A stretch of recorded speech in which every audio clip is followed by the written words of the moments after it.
Specialty Story, session number 65.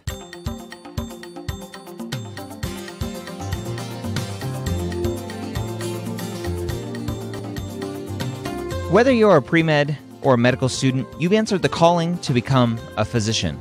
Soon you'll have to start deciding what type of medicine you'll want to practice.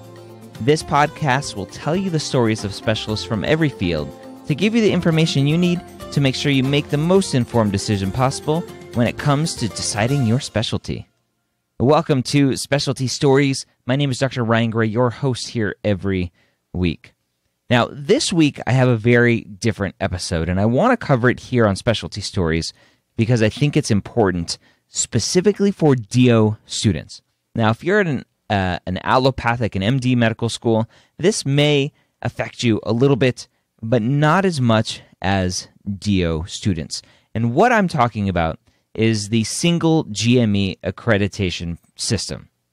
When you look at what is known as the merger, right, the AOA and ACGME merger that I'm doing in air quotes because it's not really a merger, but both of these bodies have come together, the AOA and AACOM and ACGME, they've come together and they've decided that in July of 2020, they're going to have a single GME accreditation system. And what that means for DO students is something that I don't think a lot of schools are, specifically DO schools, are actually warning their students of. And so for you, the pre-med entering osteopathic medical school, or if you are a first year, second year osteopathic medical student, this is something that you need to hear. When this single accreditation system rolls around, it may potentially hurt you and hurt your chances of getting into residency. How is that? How is that possible? Well, let's talk about what has happened previously. Previously, there have been two accreditation systems out there. The AOA had their own, and ACGME had their own. So you had DOs through the AOA, and you had ACGME for MD residency programs and fellowships as well. And as a MD medical student, I could only apply to ACGME programs. I could only apply to MD residency programs. As a DO student, I could apply to both DO programs through AOA and the ACGME programs. As a DO student, I could apply to both. As an MD student, I could only apply to one. In July of 2020, when this supposedly is going to go live, that restriction for MD graduates to only apply to the ACGME programs will go away. The safe haven that DO students have had with DO-only residencies is going away. If you are a weaker DO student, you have weaker board scores, weaker grades, weaker recommendations or reviews through your clinical rotations, you may have potentially been sheltered and given a spot at a DO residency because there was this force field up and MD students, MD graduates couldn't apply to those programs. That is now going away. That's not a bad thing, though. What this will do, assuming you're aware of it, which is hopefully if you're listening to this, this means that as you are going through this process, as you are going through medical school, and this is both for MDs and DOs, you need to work your tail off and leave nothing behind. Leave nothing on the table as you go through this process. Do not finish a block and go, man, I wish I studied more for that. Nobody ever says, oh man, I studied too much. I wish I didn't study that much. Nobody ever says that. The the regret is always, I didn't study enough. Maybe I shouldn't have gone out to dinner that night. Maybe I shouldn't have gone home for that wedding. Maybe I shouldn't have whatever. As you are going through this process, specifically for you DO students, you need to work your tail off. Crush your classes, because crushing your classes will give you the foundation to crush your boards. Whether you're just taking the COMLEX or if you're taking USMLE as well, you need to do well. The boards, let's talk about holistic review for a minute, right? When you went to medical school, MCAT and GPA were like the thing. But guess what? Personal statement, super important. Extracurriculars, super important. Interview, obviously very important. When it comes to residencies, your step 1 or level 1 score are the make or break aspect of your application.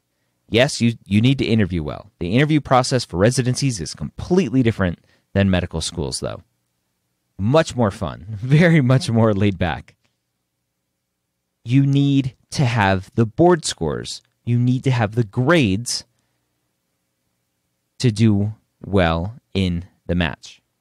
And if you are a weak DO student, you are now at a huge disadvantage because that protected program that you thought you would be safe at is now open to MD graduates.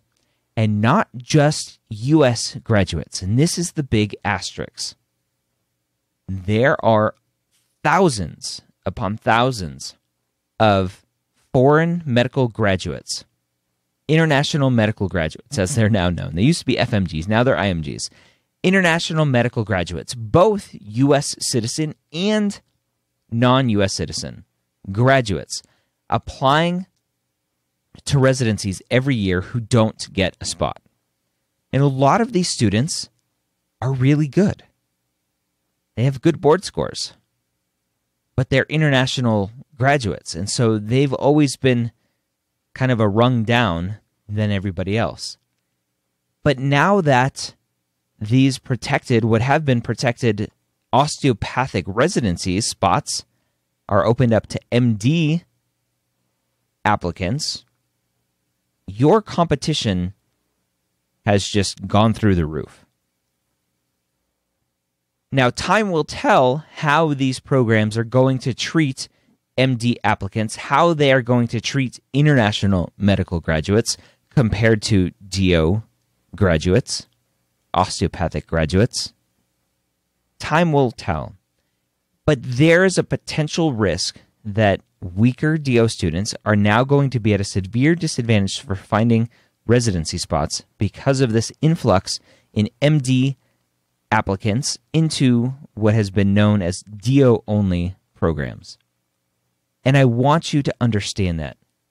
Not to make you scared, but to understand that now is your time to turn your game up and work your tail off to do as well as you can as you're going through your courses, all of the blocks that you're studying, so that you can do well when it comes to level 1 or step 1 or both. And go out there and do well in your clinical rotations, work your tail off there, and apply to medical school. And this goes both ways, right? MD students, DO students need to work your tail off in medical school. If you're still a pre-med, you should be working your tail off too, preparing for the MCAT, your applications, etc. Now, this isn't a specialty-specific episode, but because this has huge ramifications potentially for DO students with the match and applying to specialties, I wanted to talk about it here on this podcast. So hopefully, if you are starting osteopathic medical school soon, if you're a first or second year in osteopathic medical school right now, hopefully this opens up your eyes a little bit to what may be coming with this merger. I don't think it's all roses and sunshine like a lot of osteopathic medical schools are painting it out to be. I think there could be some rocky waters, some rough waters in the future for the lower, less qualified DO applicants to residency programs. And so work your tail off so that you aren't one of those students, and make those residency programs want you, because you have the stats that shine, and you have obviously everything else that goes along with that. Hopefully that was helpful for you. I'm still looking for physicians to interview here on this podcast. I really need your help finding physicians to be on this podcast to interview. So if you know a physician to be on this podcast, email me, ryan@medicalschoolhq.net. Send me their email address so that I can reach out to them and invite them here on this podcast. If you know somebody from social media who would be a good guest on this podcast, again, email me, ryan@medicalschoolhq.net. Let me know who they are, and I can reach out to them through social media as well. Hope you have a great week. I'll talk to you next time here on Specialty Stories.